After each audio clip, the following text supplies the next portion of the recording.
Hi, everyone. Welcome. It's Gord Isman here with Naomi Skarzinski. Hey And we're guys. here to bring you, welcome, Naomi. Today is the release, the new Camtasia 2018. We're doing this in two parts. Part one was done on Naomi's channel. And if you haven't seen that, you can go over to see that. It's at Top Shelf VA, and the link's going to be down below so you know exactly where to go to review part one.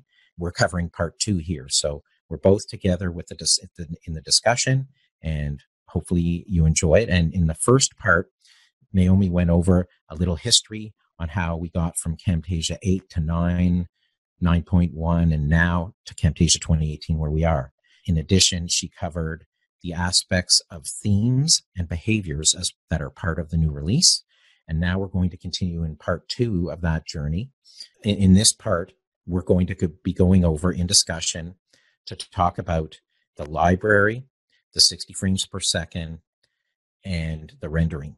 And then a little discussion at the end to share like a summary of our take on the experience so far.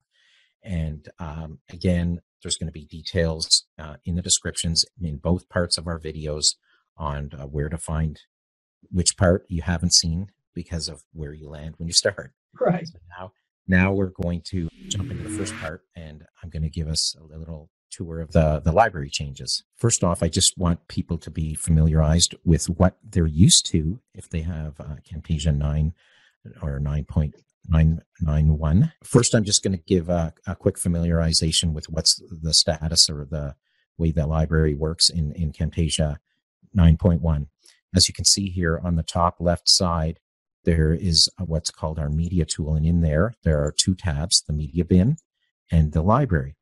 And most of the assets in here are, in my case, I have folders, and I've divided things into folders. But the thing is, it's only one level deep for folders. And you're going to see in a minute that that's different. The big thing here in terms of on entry is that the media bin houses both the library and the media. So it's different in Camtasia 2018. So now we're going to flip there to 2018. Okay, now we're inside Camtasia 2018, and what you can see right off is that there's a tool for media and a tool for the library, and they're both separate. And now you're going to see there's a whole structure, ability to manage things at another level with the library in Camtasia 2018. I have to say, when I opened 2018 and I saw this library, just the folders there, I got all excited. Yeah, it is. It's very exciting because, just even the visual representation makes a difference. Mm-hmm. We're familiar with other metaphors for folders and the operating system and things like that. So if you look here structurally underneath, there's a Camtasia default library for 2018, which is where we are right now. And you can see they're nicely organized into categories. So you have icons, and within the icons, you have buildings. Look at all these nice thumbnails so that you can easily what these assets look like. And I think that's really cool because, before it's like, do I want, this clock? I'm trying to find an example. This is a person, that's a chart. Fine, but where you may have things that will be, similarly named, by being able to have the visual will help you to easily differentiate. So, that's quite useful. I also like how large the thumbnail is. It's not so tiny that it's hard to see what it is, like you pointed out. I think in Camtasia 8, they had the thumbnails, but it still was so tiny, you weren't sure. And one of the other cool things, as with the library in general, you can just click on to preview the asset and see what it's all about. And so this gives us a whole level of organization. So see how things are nicely organized. If I click under there, you'll now see that you also have the ability to upgrade your Camtasia 9.1. And that's something, if I click on here, I haven't done yet, but I'm going to do that later. And, as Naomi suggested in our conversation, you may have stuff in your library and want to organize it and do things a certain way. It's a good idea to export the library and then think about how you want to sort of bundle it and package it, or the pieces that you may already have that come with 2018. You may want to do some sorting out and and you may have created a bunch of assets on your own that are going to fit into new things that you produce here. So because I've been, and you and I have been doing this for many years, and there are library assets I never use. They're outdated, etc. So I'm taking this opportunity to do my cleanup before I bring everything in.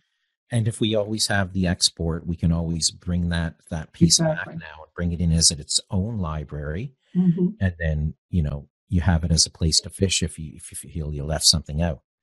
Now, so under there's the feature, it says manage library. So you can export any one of these individualized libraries, as well as import something new. You can download more assets. And this is an important thing, because aside from what comes here inside 2018, there are some more assets to download that are free on the website, but they've also started a new subscription service, which I haven't taken a dive into, but apparently there's thousands and thousands of assets that are going to be accessible there. So that's something to explore. It's like a marketplace, an asset marketplace that you can find on the TechSmith website. And they also said with the paid subscription, those assets that are in there, you can use those in your YouTube videos. You will have so the you're not going to license. have any copyright or usage issue, because they're included as part of your subscription license. Okay, so I've created a few things, and I want to show you some example ways of how to apply this. So I have what's called my Gord Isman branding. I called it the library that, for lack of a better word, and I just put a 01 to help it sort to the top. So when we come in here, what I've now done is I've put together a bunch of my things that I use to create my videos into nice logical folders and so backgrounds. I have like a plain background there. Under custom callouts, I haven't put anything in there yet. Instagram, I actually have a video. I actually put the whole sample video structure of my Instagram template. So if I were to double click on this, I could put this on the asset line, and this has all my text callouts, all my structure, my music. I use this consistently. So rather than going and copying it as elements, I figure I would just I could just package this up, drop it on the timeline, and replace some things, and I get there because it has my intro, my exit, and a lot of the stuff. And so I have a whole process, a workflow around that. Then I have my logos for my branding that I use. So I created a nice folder for that. So lower thirds, I have a few different lower thirds that I use. So it's nice to have all of these assets. A lot of these I already had in the other, but now I'm going to a whole other level of organization in terms of being able to appreciate it here. One thing I wanted to point out that I think is very smart of you, and I do that also, and I will be doing it in the library, how you started your folder or your library name with 01. And I think that's really smart. If you're working for clients also, if you find that there's the top 5 libraries, if you started off with 01, 02, 03, 04, 05, then they're always going to be at the top. And as your libraries grow, you're not going to have to be searching, because your 5 main libraries that you're always dealing with will always be at the top. That's very smart. And I think there's another thing, these assets you bring in and come from somewhere, and then they get stored and referenced in the library. I've been thinking now to do in client stuff and possibly my own, is create almost like a centralized folder for some assets. Right. So for just portability and stuff like that. So there's a lot of other things going on in my head for me that I may not have implemented before that I'm looking to now. If I wanted to create a new library, under the drop down here at the very bottom, you see it says create new library. And you can use an asset set of something that's already there. So I'm going to call this, because I already have a Gord 1 branding, I'm going to call this a 02 Gord course. Okay. Just for something different. And as a start point, I'm going to inherit my Gord 1 branding. Okay. So now watch what happens. I click that, and it says Gord course now. So that's my new one. But look here, it's inherited everything that I have from my existing library. And if I don't want some of these things, I can just edit them out, delete them. But it's like a nice quick start from point. You see how simple that was? And then you can actually go to different libraries and move things around. As Naomi said, we're going to be doing deeper dive tutorials, each of us. And so you'll learn, more of the nuances and sort of strategy on how to work this stuff. These kind of lower thirds that you may create that you put behaviors on and they come in or Right. fly from the side. All of these custom asset elements that you're going to create to support in your videos, it's a good idea to store them in the library. So that's what we were talking about when I was covering the themes and the behaviors. Mainly we're talking about the behaviors, but the same thing with the assets, whether there's a behavior that you really like doing and you use it all the time, or an asset that you always use all the time, put it into your library and then it's easily accessible and you don't have to figure out what you did each time.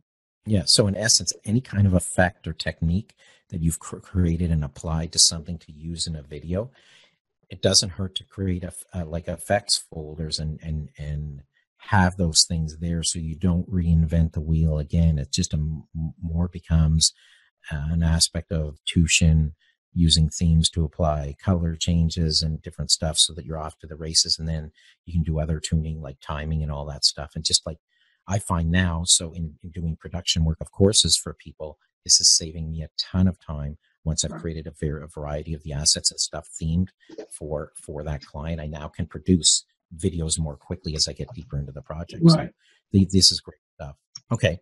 The next feature in our review that we're talking about is the new feature to be able to render at 60 frames per second. This is something I know that's going to be, quite attractive to the gamers because their footage that they record, if they can grab it at 60 frames per second. And there are a lot of fancy applications to be able to record at 60 FPS and they produce a different quality. This example I have here was done using OBS as a recorder for 60 frames per second by a friend of mine who's a gamer. And I appreciate that, Jerry. Just a shout out to Jerry. And so what I want to show you is when you go to bring this clip. Now, this clip was in dimensions of 1280 by 720, but that's not, a really critical or relevant part to what we're talking about here. That you could just as easily have done a 1920 by 1080. And that's what I'm going to do in future examples. But when you go to bring this onto the timeline to work with now, you see we're given a prompt that says you added a high frame rate video to your project. Do you want to change the editing frame rate to 60 per second? And so, yes, I want to convert this project to 60 frames per second. So I click that and I click OK. So now we have our clip on the line to work with for editing. And one of the things I wanted to comment on, Naomi, is I found that the scrubbing is much smoother in the 2018 release. Yes. These kind of files that I have, like this is an MP4, and the scrubbing, look how smooth it is. Like scrubbing is very smooth in 2018. Now, just to help you go validate, you can see here that when I clicked on the project settings, you can see that the frame rate is 60 FPS. You can also adjust it here.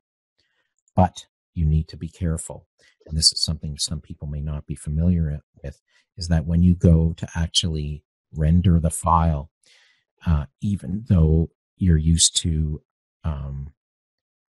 using something like this MP4 up to 1080p or 720, when you use one of these pre-selected setups, it's always going to render at 30 frames per second. In order to get to the level, you need to do the custom. To get to the 60 frames per second access for the rendering, you need to go through your custom production settings. And in here, I just use the Smart Player and grab the MP4 file after. When you go into here, you see that under video settings, see it says frame rate 60. You have the ability to change it here. This is where you're going to see the 60 FPS. I use the MP4 Smart Player option so that I can go in and fine-tune the settings. And under video settings here's where the 60 FPS is. And you can also play with the quality level. And you'll find that if you try to go above something like 75%, they warn you that there's not much improvement in the visual quality for that to be a value. So I just leave it at the default anyways. And Naomi mentioned to remind me that you also don't need to have all the other controller stuff that comes in the output. You can uncheck here and just... If you're not going to be using the Camtasia player, then just uncheck it. Not using the smart player, yeah. Okay, and then you would go through here, next step, and then you would just render the output to where you want it. And, I just, wanted people to appreciate those main differences in terms of the process and what's involved to get a 60 FPS output. And from the testing that I did, I can see that the result is a little smoother. And I guess you have to have a good discerning eye, being able to catch all the action and be able to experience it. And I think it's important for people not to mistake this with slow motion and time lapse, because still, in order to achieve that kind of result, you need to be adding your clip speed, which is something that you can do. Add clip speed and then vary the speed. If you want to pull it in, you can make the speed go to like if you see here, it says clip speed, and if I pull it back into about there, I'm now at 2 times speed. Or if I went the other way beyond the base, I could make it go at slow motion speed. So that's where you're really going to slow the playback feeling of what you're experiencing. The 60 frames per second rendering is more about adding a little more smoothness to the content. So if you have more clips that are more action oriented in terms of your own recordings, you'll see the smoothness in the 60 FPS. But if you're really looking to get time lapse or slow motion effects, you need to be using your clip speed to get that result. Do you have anything you wanted to add? No, I don't work that often in 60. Well, I don't work at all in 60 frames per second. If I were to use it, I'm looking forward to experimenting, going out and getting some B-roll at 60 frames per second and experimenting with the clip speed in my 30 frame per second projects and just taking short versions of the 60 frames, because I'll get like you were saying, it's smoother because it's 60 frames. By taking portions of that and then extending it out, the slow motion part of it should be even far more smoother, because it is. So exactly, and that involves experimenting with B-roll and getting some degree of action or activity in there to be able to see the difference. I never even thought about it because it wasn't an option in Camtasia. Now that we have the option, it's like, one of the things people also talk about is in these things like these webcams, right?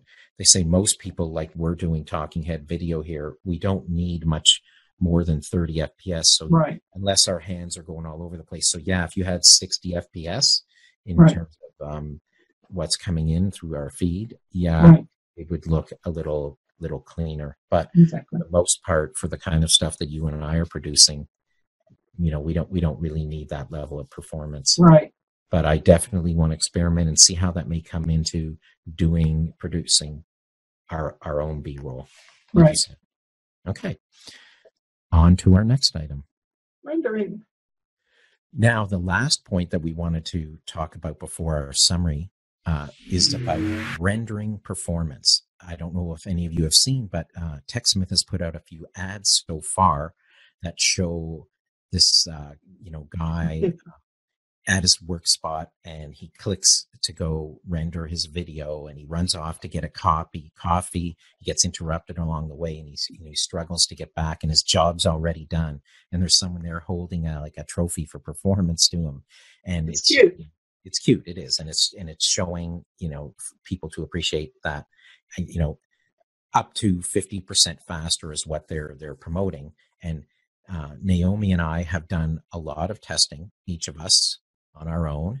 And what's really cool is, first I want to say, before we go to what I'm going to say next, is that what we're talking about now is rendering performance. That's how long it takes to render, which is different from what I talked about in the last session about 60 frames per second rendering the activity that what you had to do to execute to produce a 60 frame per second render. So that's totally different. And Naomi created a really nice visual video clip of the results from her testing in MP4 files. And let's share that now, Naomi, and sort of give a little commentary on that and your experience. Before I hit the play button here, let me explain this quickly. I had a 1 minute project from 9.1. I had a 1 minute project, and I also had a 17 and 9 second minutes project that had an extreme amount of edits in it. And what I wanted to see was what the render speed was just in Camtasia 9.1, and then what the render speed was if I brought the project into Camtasia 2018 and Camtasia 2018 converted it. And then I also, on the 1 minute, I wanted to see, would there be a time difference if I recreated that 1 minute project completely from scratch in 2018? Was there a difference between the converted and the completely original? And with the 17.09, it's pretty explanatory there. It's rendered in 9.1, then I brought it into Camtasia 2018, converted it in the render. So let's go ahead and hit the play button here, and we'll be able to see.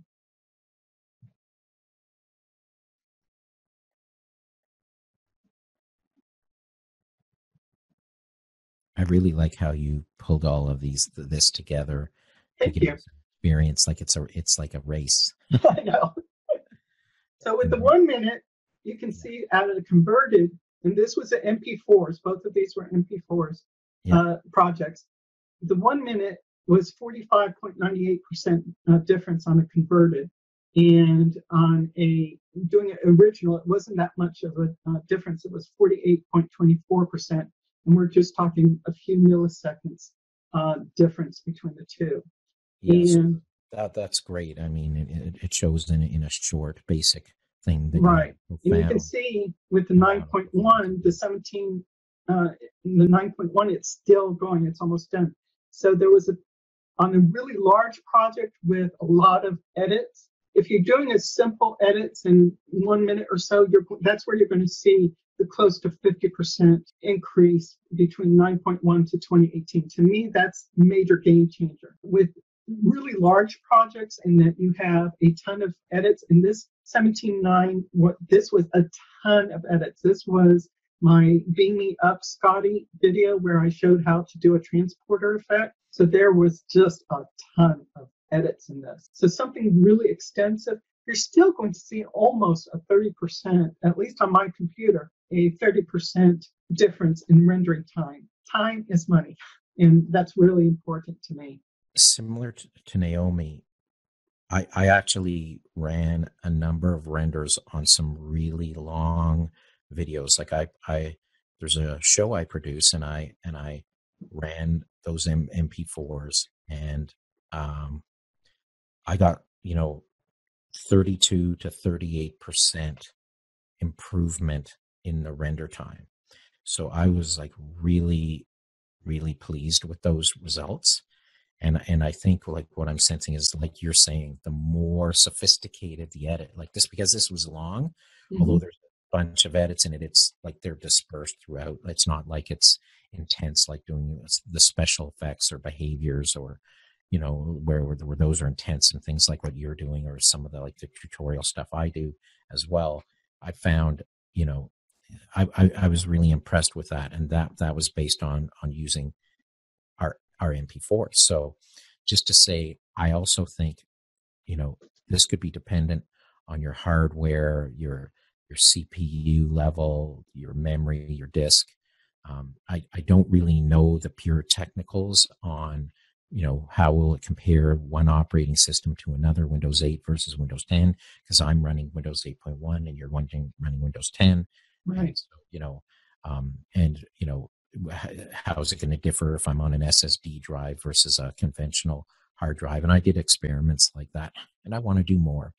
But I think, And we also discovered yesterday, I think it was, that our cores are different.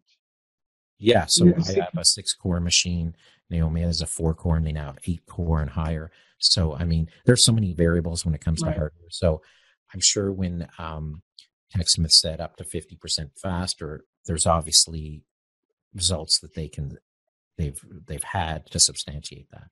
We're just sharing with you our current experience, and we have more testing to do. And I think that covers it. Introducing, this is kind of part 2. We went through the last bit, and now you want to share some summary thoughts? I were recommending to someone who had Camtasia 8 or Camtasia 9, should I get 2018? To me, especially if you do a ton of video work and if you do a ton of work with your clients, those libraries and the themes alone, oh my gosh, time saver, big time saver. It's going to cut down on your workflow immensely. And to me, it's well worth the upgrade investment into getting 2018. Yeah, I mean, I agree with your points. They are all about the time saving and the benefits, especially for client work. And I also just love when there's new behaviors, because it's something that I just go crazy over. Right. So, I mean, I'm going to enjoy the upgrade to have a couple more of those behaviors. And so yeah, no, I'm very excited. I've always enjoyed the Camtasia 9 series releases, and keep going forward. And the library, we've already given that its respect, and so I'm looking forward to producing more now and gaining some efficiencies, as you said. Right. And what I'm going to look forward to is the next round, year, 2 year, whenever it is down the road, of the next improvements, because this is, to me, when you look at Camtasia 8 to where they are now, oh my gosh, it's night and day difference. I love it. Yeah, me too. So, I hope everyone enjoyed our review, and like I mentioned at the beginning, there's a part 1 and part 2, and part 1 is over on other way. The link is down below. That's right. The links are down below. And we hope you enjoyed this, and please share any feedback that you may have. What's exciting to you about the new release. And, there's more training to come from both of us. So that's going to be coming soon. And so, please share your thoughts. And thank you very much for enjoying our review. Thank you, everyone.